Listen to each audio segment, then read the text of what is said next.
Time is a precious commodity in business, and yet much of it feels as though it's being wasted. Almost every organization at some point in time suffers from either too many meetings or meetings that are not productive. One action that can ameliorate this problem is an agenda.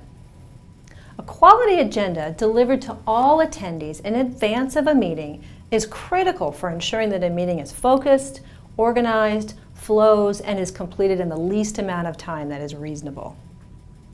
In short, an agenda is a list of topics for discussion in any kind of a meeting. Use of and adherence to an agenda keeps the discussion on track and the meeting on schedule.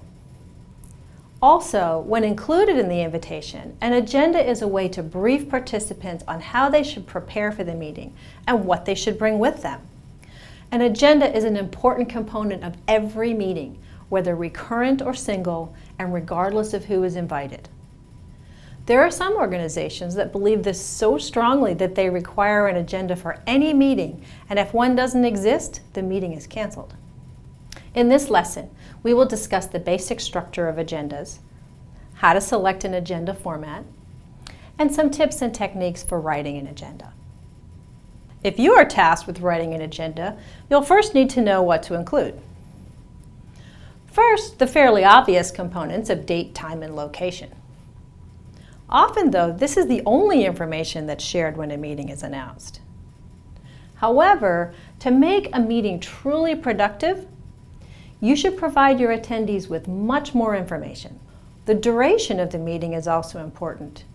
You don't need people walking out mid-meeting because they assumed it was a 30-minute meeting and you planned for 60.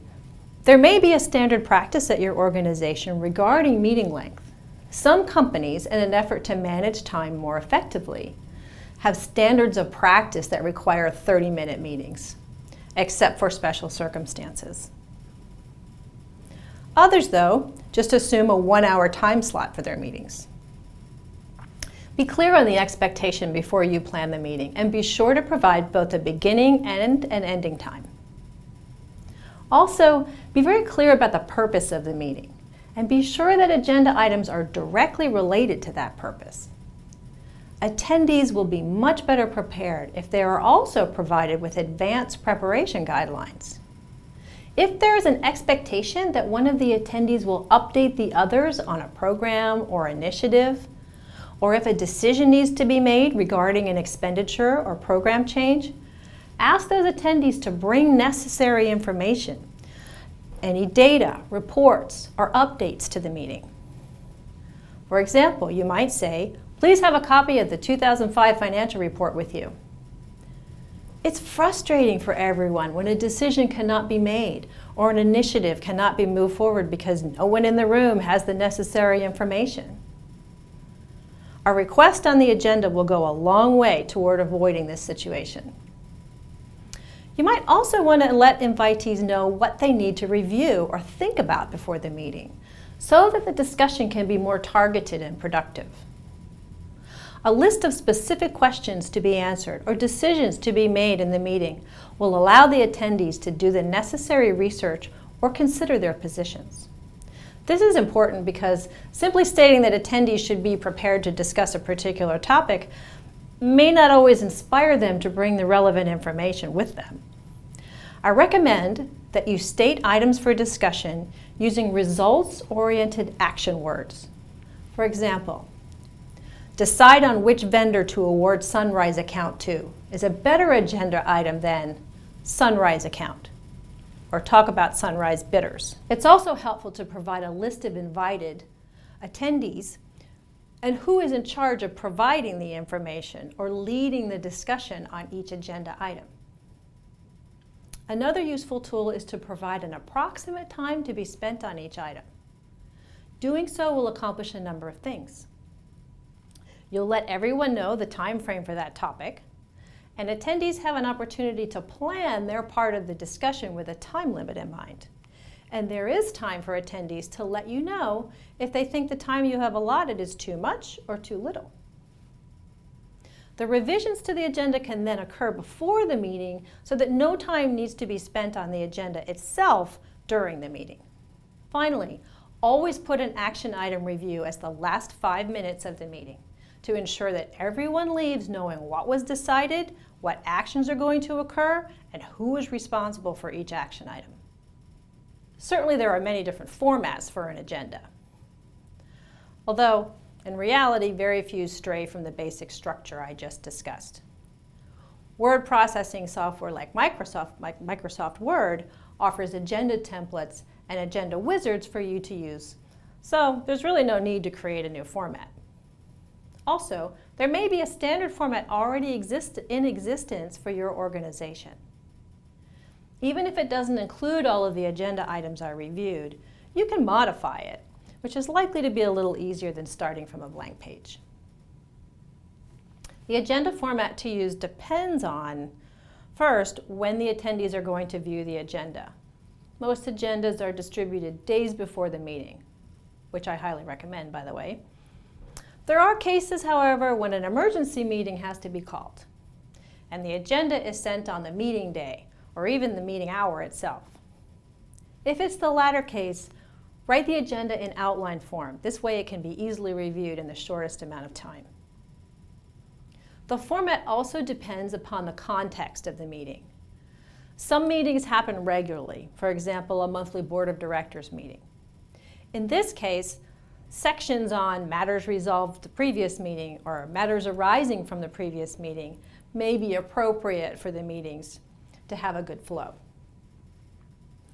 Agendas for meetings that happen regularly may not be as detailed as other agendas, as there's the presumption that regular attendees can easily make out what is expected. The attendees' level of familiarity with the items in the agenda can also dictate how detailed and how formal an agenda should be.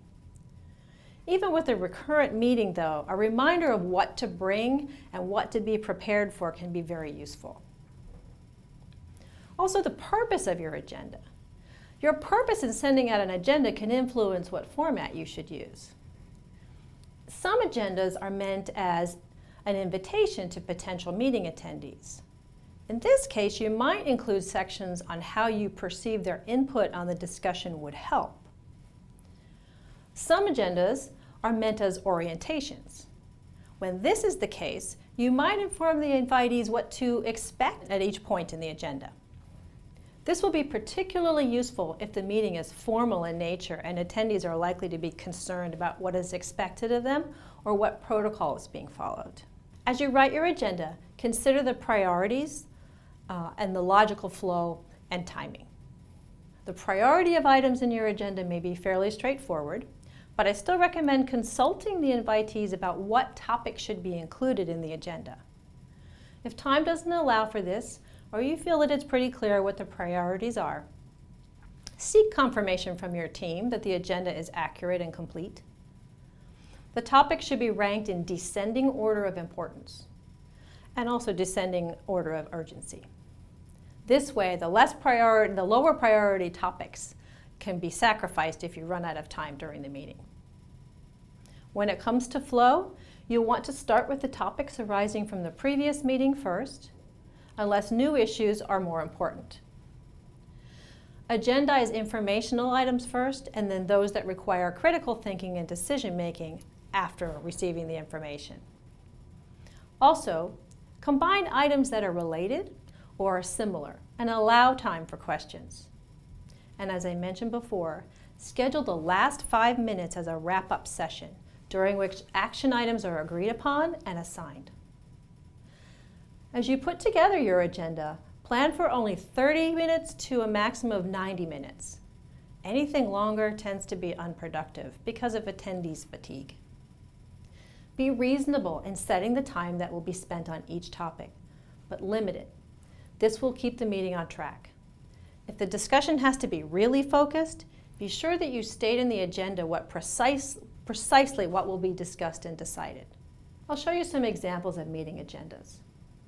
A note to anyone using Microsoft Word 2010, there is a great agenda wizard in the templates that can dramatically simplify the process and help you to ensure that you've included everything. For recurrent meetings, you'll probably find that you can modify the agenda from the last meeting Be sure, though, to review it carefully so that you don't forget to change the dates or the locations and remove items that are resolved. There are also some nice meeting agenda templates on meetingagenda.org if you don't have an existing format to use. Agendas are critical to ensuring a productive meeting, and as I said, are often overlooked. I believe it is the lack of an agenda and a designated timekeeper and a meeting leader that causes meetings to run over time and end without action items. Admittedly, there must be a commitment from the leadership of the group to adhere to the agenda, and it must be known that the agenda controls the flow of the meeting. But if those two things are in place, the outcome is likely to be much more productive and you will limit the time of your meetings.